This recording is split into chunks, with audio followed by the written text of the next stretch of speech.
ভূতের ডাক বাংলো। নরসিংদী জেলার এক সত্য ঘটনা। নরসিংদী জেলার শিবপুরে একটি পুরনো ডাকবাংলো আছে, যা স্থানীয়রা ভূতের বাংলো নামে চেনে। এই বাংলোটি ব্রিটিশ আমলে তৈরি হয়েছিল আর বহু বছর ধরে এটি পরিত্যক্ত অবস্থায় পড়েছিল। 1993 সালে জেলা প্রশাসন সিদ্ধান্ত নেয় ভবনটি সংস্কার করে অতিথি বিশ্রামাগার বানানো হবে। কয়েকজন শ্রমিক সেখানে কাজ শুরু করেন। প্রথম দুদিন সবকিছু ঠিকঠাক চললেও তৃতীয় দিন থেকেই অদ্ভুত ঘটনা শুরু হয়। রাতের বেলায় কাজের সরঞ্জামগুলো এলোমেলো হয়ে যেত, হাতুড়ি আর কোদাল পাওয়া যেত ছাদের উপর। কেউ শুনতে পেত যেন কেউ চুপচাপ হেঁটে বেড়াচ্ছে।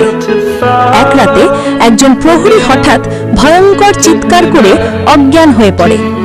জ্ঞান ফিরে আসার পর সে বলে, আমি দেখেছি এক সাদা শাড়ি পরা মহিলা জানালার বাইরে দাঁড়িয়ে তাকিয়ে আছে। তার মুখ দেখা যাচ্ছিল না, শুধু চোখ দুটো জলজল করছিল। এরপর শ্রমিকরা কাজ বন্ধ করে দেয়। প্রশাসন আরও কয়েকবার চেষ্টা করেও কাজ এগোতে পারেনি। রাতে পাহারাদার রাখলেও কেউ এক রাতের বেশি থাকতে পারেনি। আজও জায়গাটি পরিত্যক্তই পড়ে আছে, আর স্থানীয়রা বলে রাত 12টার পর ওখানে আলো দেখা যায়, কেউ হাসে, আবার হঠাৎ দরজা বন্ধ হয়ে যায়। বলা হয় ব্রিটিশ আমলে এখানে এক নারীকে অন্যায়ভাবে হত্যা করা হয়েছিল, আর সেই আত্মাই এখনো শান্তি পায়নি।